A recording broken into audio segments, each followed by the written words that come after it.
Here we go. That's it. We're done. Okay.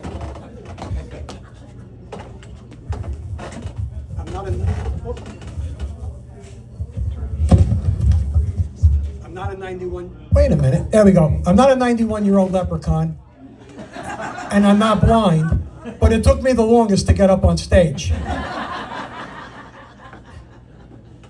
So tonight's been a lot of fun. It was good to get an early start. I think I could be back in my recliner by 8 o'clock. Pixie and I have been married for 40 years. The only reason why I do this is because it's the only place I could get 5 minutes in without being interrupted. But maturing in marriage is accepting the fact that your wife can't remember where she left her glasses, but she could remember something I said 39 years ago on a Monday night. She'll have like 50% of a conversation in her head before bringing me into it, and then I'm accused of never paying attention. And, it is true, I don't pay attention and I forget a lot of things. I like to call it Italian Alzheimer's. I forget everything but the grudges. No Italians here? I mean, you got to remember the grudges, right?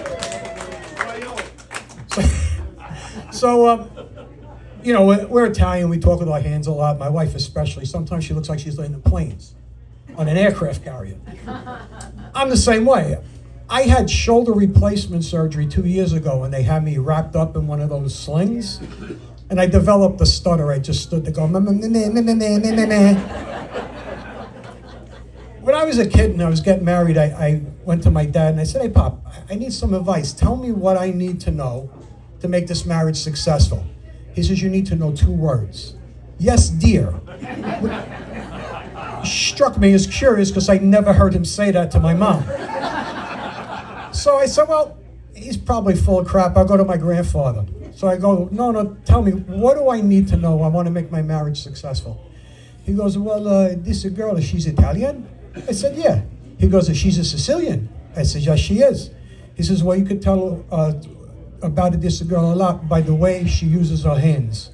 I said, how so? He said, well, for instance, if they're wrapped around your throat, she's probably pissed off.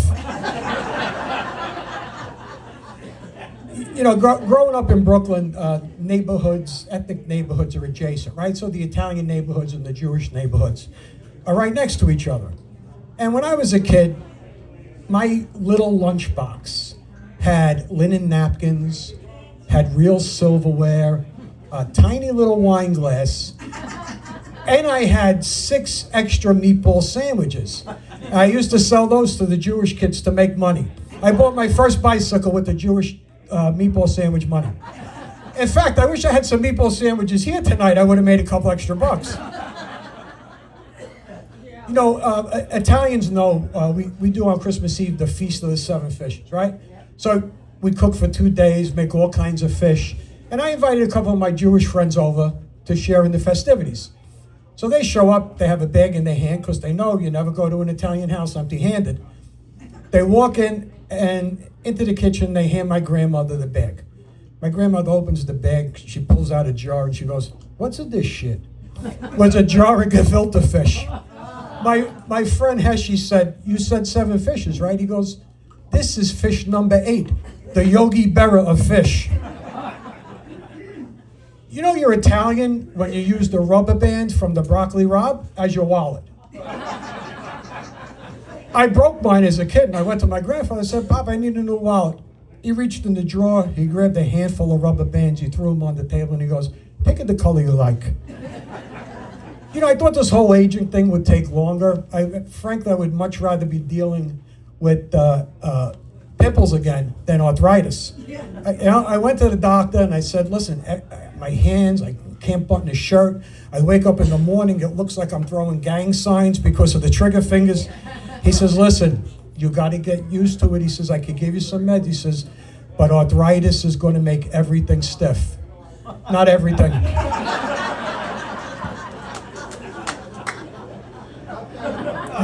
Not everything. When I was younger, I used to like getting high, right? Smoke a couple of joints, listen to Led Zeppelin, just chill out. Now, when I want to get a real good buzz, I just stand up real fast and I let the blood pressure take over. Some of you have blood pressure issues. Yeah. You know, drinking certainly hits different as you get older, right? Now I get a 3-day hangover from a blueberry smoothie. I go in the bathroom, and I'm in there so long waiting to go, I lose my attention span. It takes me longer to start than it does to actually go. Fellas, I think you could confirm that. There's 4 rules to aging. You never pass up a bathroom. You never waste an erection.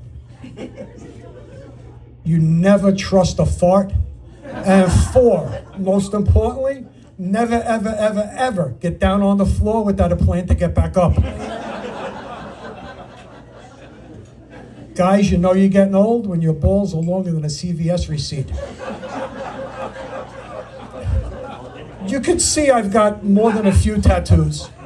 So Pixie takes me to the place, I get a new tattoo, we're sitting in the backyard, and she goes, what did you do? I said, what are you talking about? She goes, why do you have 3 lines tattooed above your knee? I said, well, you remember when the kids were little, we would chart their growth on the door jamb, right? We would draw lines and we would chart their growth on the door jamb. She goes, I understand that, but I don't get the 3 lines. I said, well, I'm trying to measure the impact of gravity on my balls. She says, why the dotted line? I said, because at that point I have to stop wearing shorts.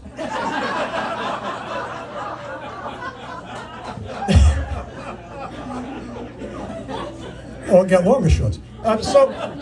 So menopause was an interesting time for us. I like to call it the thermostat wars. She would make it so cold in the house, we literally would have intermittent flurries in the bedroom.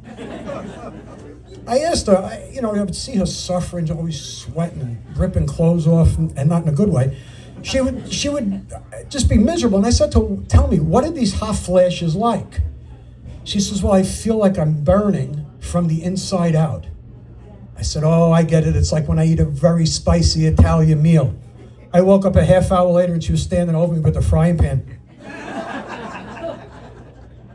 I'm in bed one night and I hear bzzz, a little stronger, a little faster. Bzzz. I roll over all ready to go, and she's got the little fan from a nightside table just trying to cool herself off. Different buzzing in mind. You know, for an Italian woman, menopause is really Mother Nature's way of reminding her that she's going to be dealing with facial hair for the rest of her life. My Nona, at age 80, had such a luxurious beard, she was asked to front for a ZZ Top cover band. I just became an ordained minister.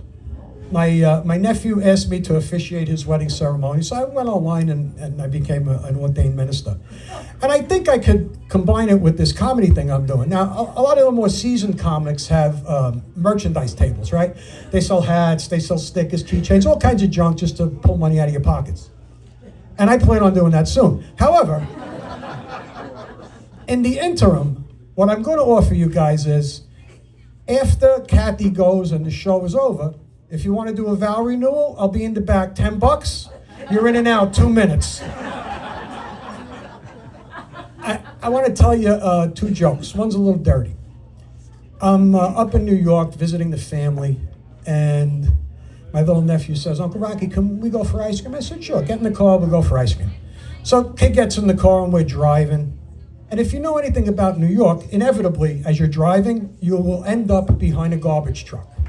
So we're driving behind the garbage truck, and it hits a New York-sized pothole. Garbage comes flying out, and this dildo smashes into the windshield.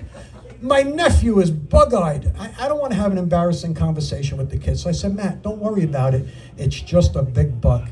He looks at me, and he says, Uncle Rocky, how does a bug fly with a dick that big? So, you know, the economy was a little tough. I wanted to make a little extra money, so I decided I'm going to drive Uber. I get a call, Sarasota, pick up. I pull up, and it's a nun. So sister gets in the car, and I'm looking at sister in the back. She's looking up at me, and she's getting a little uncomfortable. She says, why do you keep staring at me? I said, well, sister, you have to understand. I'm a Catholic schoolboy, and I always had a fantasy of making out with a nun. Sister's reaction. But sister says, well, listen, if you're single and you're Catholic, I'll kiss you. So we pull over, I get in the back, and sister and I are making out. She's kissing me like a drunk girl on prom night.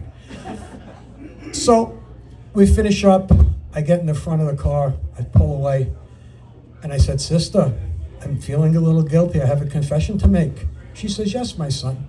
I says, I have to tell you, I'm actually married and I'm Jewish.